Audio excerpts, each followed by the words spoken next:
అందరూ బిత్తరపోయే విధంగా ఆశ్చర్యపడే విధంగా బ్రహ్మాండమైన తెలంగాణ నిర్మాణం చేసుకున్నాం.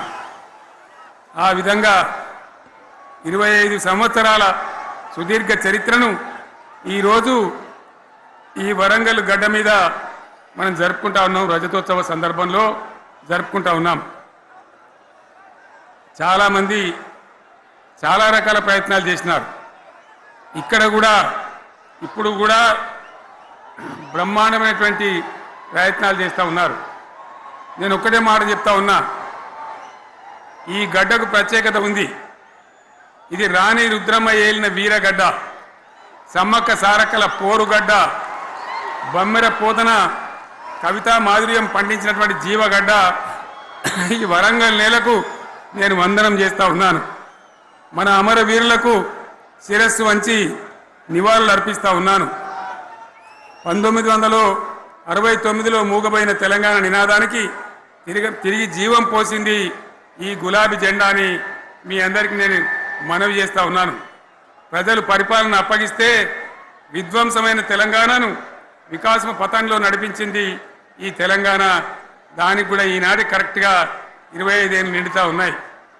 ఆనాడు కొండా లక్ష్మణ్ బాపూజీ గారు ఆశ్రయం ఇస్తే ఏప్రిల్ 27, 2001 జలదృశ్యంలో టీఆర్ఎస్ ఆవిర్భావం తెలంగాణ చరిత్రనే మలుపు తిప్పిన ఒక మహోజ్వల ఘట్టం. పదవుల కోసమో, కులం కోసమో, మతం కోసమో, వ్యక్తుల కోసమో పుట్టలేదు ఈ గులాబీ జెండా. ఇది తెలంగాణ రాష్ట్ర సాధన కోసం పుట్టింది. పదవీ త్యాగాలతోనే మన తెలంగాణ ప్రస్థానం ప్రారంభమయ్యింది. అది ఫలించి మన స్వంత రాష్ట్ర కళ కూడా నెరవేరిందని నేను మనవి చేస్తూ ఉన్నా. ఆనాటికి అలుముకున్నటువంటి చీకట్లను పారదోలడానికి, ప్రజల్లో విశ్వాసం కల్పించడానికి, ఆత్మవిశ్వాసాన్ని పెంపొందించడానికి నేను ఒక మాట చెప్పిన ఆ రోజు మీ అందరికీ కూడా గుర్తుండాలి. ఉద్యమం నుంచి వెనక్కి మరలితే, ఉద్యమ జెండాను దించితే నన్ను రాళ్లతో కొట్టి చంపండి అని చెప్పి నేను ఉద్యమాన్ని ప్రారంభించిన విషయం మీ అందరికీ కూడా తెలుసు. ఆ తదనంతరం జరిగినటువంటి స్థానిక పంచాయతీ ఎన్నికల్లో, ఆ తదనంతరం జరిగినటువంటి సిద్దిపేట ఉప ఎన్నికలో ప్రజలు బ్రహ్మాండంగా ప్రాణం పోసి ఊపిరిలిదితే అద్భుతంగా ఉద్యమం ముందుకు పురోగమించిన విషయం మనకు తెలుసు. 60 ఏళ్ల సమైక్య పాలనలో తెలంగాణది ఎంత గోస, ఎంత దుఃఖం, ఎంత వేదన, ఎంత హింస, ఎంత అణిచివేత చూసినామో మనందరికీ కూడా బాగా తెలుసు. గోదావరి కృష్ణనీళ్ళు దక్కకుండా తరలిపోతే తల్లి సనుబాలకు నోచని పిల్లల్లాగా తెలంగాణ బిడ్డలు రోధించారు. కరువుల కాటకాలకు గురయ్యారు. అర్ధరాత్రి కరెంట్లు పెట్టబోయి పాములు గుట్టి, తేలు గుట్టి చాలా భయంకరంగా అనాథల్లాగా చనిపోయినారు. ఆ రకంగా జరుగుతూ ఉంటే ఇక్కడ ఉన్నటువంటి ఆనాడు కాంగ్రెస్లో, టీడీపీలో ఉన్నటువంటి నాయకులు పదవుల కోసం పెదవులు మూసిండ్రు తప్ప ఏనాడు నోరు తీసి కొట్టాడలేదు.